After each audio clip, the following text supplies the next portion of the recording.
मौलिक अधिकार में आर्टिकल 15 में ये जो आर्टिकल 15 है ये केवल भारतीय नागरिक को प्राप्त है, गैर नागरिक को ये प्राप्त नहीं है। और आर्टिकल 15 एक यानी कि 15 एक क्लोज नंबर 1 में लिखा है राज्य केवल धर्म, जाति, मूल वंश, लिंग व जन्म स्थान के आधार पर भेदभाव नहीं करेगा। यहाँ पर 5 प्रकार के आधार दिए हुए हैं, धर्म, जाति, मूल वंश, लिंग और जन्म स्थान के आधार पर राज्य किसी भी व्यक्ति के साथ भेदभाव नहीं करेगा, लेकिन किसी अन्य आधार पर कर सकता है, जैसे कि निवास स्थान पर निवास जो उसका मूल निवास है उसके आधार पर वो क्या कर सकता है, भेदभाव कर सकता है। यदि किसी यूनिवर्सिटी में एडमिशन लेना है तो राज्य अपने राज्य के स्टूडेंटों को प्राथमिकता दे सकता है। तो या फिर भाषा के आधार पर दूसरा क्या हो सकता है, भाषा के आधार पर भी भेदभाव कर सकता है राज्य।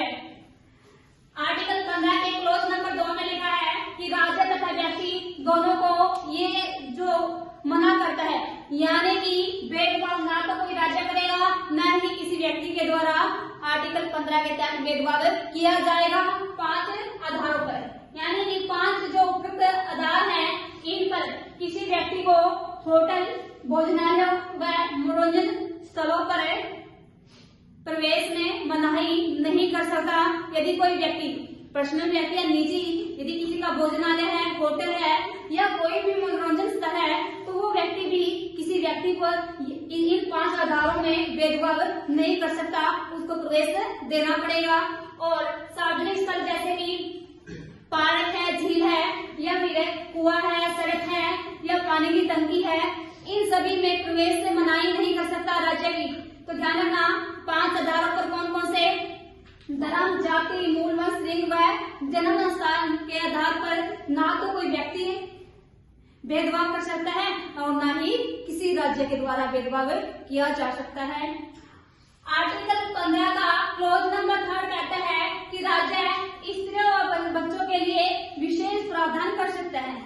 यानी कि जो हमारा आर्टिकल 15 का क्लोज नंबर 1 और क्लोज नंबर 2 था, ये तो क्या था, नागरिकों को अधिकार दिए हुए थे, नागरिकों को अधिकार दिए हुए थे, लेकिन आर्टिकल 3, 4, 5, 6 ये सभी के सभी क्या है, ये राज्य की शक्तियां हैं। ये क्या है, राज्य की शक्तियां हैं कि राज्य भेदभाव कर सकता है किसके साथ, यदि राज्य स्त्री और बच्चों के लिए विशेष प्रावधान कर सकता है तो ये भेदभाव नहीं माना जाएगा।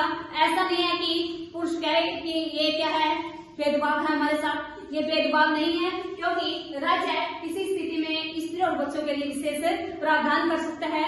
महिलाओं के लिए अलग से स्पेशल महिलाओं के लिए बस लगा सकता है, स्कूल या विश्वविद्यालय स्थापित करवा सकता है, बच्चों के लिए पोषण आहार जो अंगनवाड़ियों में पोषण मिलता है, पोषण आहार मिलता है, स्कूलों में मिड डे मील मिलता है, ये बच्चों के लिए करवाया हुआ है।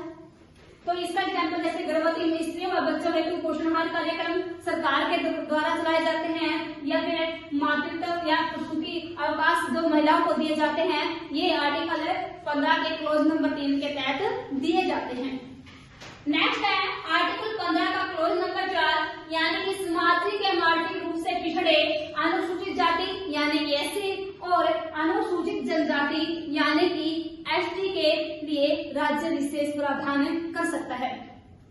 इसमें क्या, यानी कि जो भी एससी है या एसटी है उनके लिए नौकरी में नहीं है, ये कहाँ पर है, जैसे कि निर्वाचन सीटों में रक्षण, जैसे कि हरियाणा में अभी जो अम्बाला और सिरसा की सीट है वो क्या है, आरक्षित सीट है, तो ये किसके तहत दी हुई है, आर्टिकल 15 के क्लोज नंबर 4 के तहत ये आरक्षित सीट दी गई है।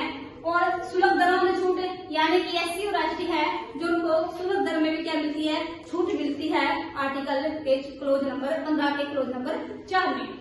नेक्स्ट, ये हमारे संविधान में नहीं था, इसको पहला संविधान संशोधन 1951 के द्वारा जोड़ा गया था।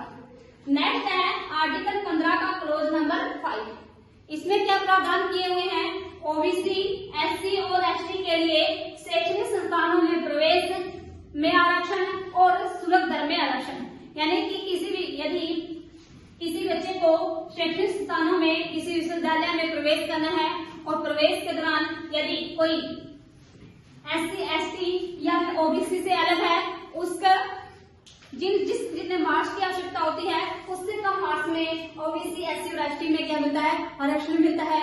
और जो फीस होती है 70 होता है, उसमें भी SC ST और OBC की क्या होती है, छूट मिलती है, कम फीस होती है। और ये हमारे मूल संविधान में नहीं था, ये 93वां संविधान संशोधन 2005 में जोड़ा गया था। नेक्स्ट है आर्टिकल जो 15 का क्लोज नंबर 6। इसमें जो OBC SC और ST को जो आरक्षण दिया हुआ है, ये सरकार ने कहा था कि जो आरक्षण है ये 50% से अधिक नहीं होना चाहिए। लेकिन सरकार जो दी हुई है, OBC को जो दिया हुआ है ये 27% दिया हुआ है, जबकि SC को 15% और ST को 7.5%। यदि इन सभी को जोड़े तो टोटल दिया हुआ है 49.5%, यानी कि 50% के लगभग तो सरकार पहले ही आरक्षण दे चुकी है, जो कि सुप्रीम कोर्ट ने कहा था कि 4% से अधिक अतिरिक्त आरक्षण नहीं होना चाहिए। लेकिन आर्टिकल 15 का क्लोज नंबर 6 कहता है कि 10% अतिरिक्त आरक्षण, यानी कि इस 50% से अतिरिक्त 10% आरक्षण का प्रावधान है। और ये किसके लिए है, ये आर्थिक रूप से पिछड़े सवर्णों के लिए है। SC ST और OBC इसमें काउंट नहीं होते, यानी कि जो इकोनॉमिकल वीकर सेक्शन है उसके लिए ये लागू किया गया था। आर्टिकल 15 का क्लोज नंबर 6 कब लागू किया गया? 103वां संविधान संशोधन 2019 में इसके प्रावधानों को लागू किया गया था।